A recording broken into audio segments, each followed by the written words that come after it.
ভয়াবহ আগুনে পড়ে ছাই ৮টি বসতঘর। দগ্ধ ৫ জনের মধ্যে ২ জনের মৃত্যু হয়েছে। এ নিয়ে আরও জানাতে সেখান থেকে যুক্ত হচ্ছেন ফয়সাল করিম। ফয়সাল, দগ্ধ বাকিদের এখন কি অবস্থা? আগুন লাগার কারণ কি বলছে ফায়ার সার্ভিস? রাত্রি যারা দগ্ধ আছেন তাদেরকে চট্টগ্রাম মেডিকেল কলেজ হাসপাতালের বার্ন ইউনিটে ভর্তি করা হয়েছে এবং তাদের ৩ জনের অবস্থা গুরুতর বলে জানিয়েছে চিকিৎসক। এবং আমরা আছি এখন যেখানে আগুন লেগেছে চট্টগ্রামের বলুয়ারদিঘির যেই জাফর সওদাগরের কলোনি, সেই কলোনিতে আমরা যেটি দেখেছি যে আমরা এখানে শুধুমাত্র জীবনই চলে যায়নি, আগুন জীবনই কেড়ে নেয়নি, পাশাপাশি সহায় সম্বল, অর্থাৎ এখানে কিন্তু নিম্ন আয়ের মানুষেরা বসবাস করতেন।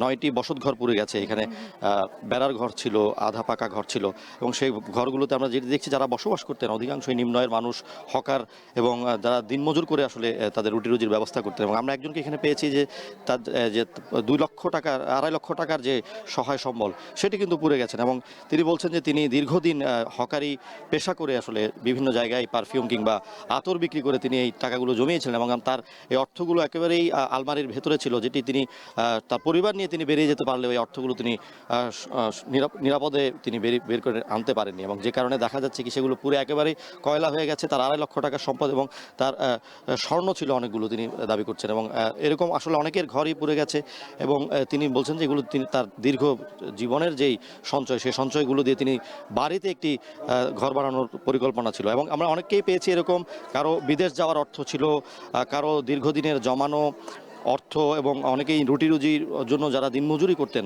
এমন অনেক মানুষকে পেয়েছি। এবং এই আগুন আসলে তাদের জীবনকে পুরোপুরি পাল্টে দিয়েছে, কারণ তারা বলছেন যে আসলে এই বেঁচে থাকাটাও এখন তাদের জন্য অনেকটা দায়ের হবে, কারণ এই যে দীর্ঘদিনের যে সহায় সম্বল আসবাবপত্র ছিল সেগুলো কিন্তু তাদের বেঁচে থাকার সম্বল, কিংবা পরিবার নিয়ে আসলে অনেকেই আমরা বেরিয়ে যেতে পারলেও আমার দেখেছি আসলে অনেকেই এখানে নিঃস্ব হয়ে গেছেন একেবারে। এবং তাদের এই যে অসহায় অবস্থা থেকে তারা রক্ষার জন্য তারা সরকারের সহায়তা আশা করছেন। এবং আমরা যেটি দেখছি যে যারা মারা গেছেন তারা মূলত স্বামী স্ত্রী এবং তাদের একজন মূলত ইলেকট্রিক মিস্ত্রি ছিলেন এবং আরেকজন তার যিনি স্ত্রী ছিলেন তিনি কিন্তু এখানে গৃহিণী ছিলেন এবং তিনি দীর্ঘদিন ধরে অসুস্থ ছিলেন। একই পরিবারের আরও 2 জন দগ্ধ হয়েছে।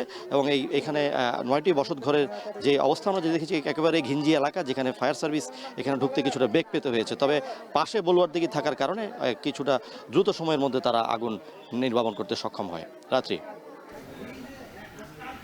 চট্টগ্রামের বলুয়ারদিঘিতে ভয়াবহ আগুনে পড়ে ছাই 8টি বসতঘর। সেখানকার সবশেষ পরিস্থিতি জানাতে যুক্ত ছিলেন ফয়সাল করিম।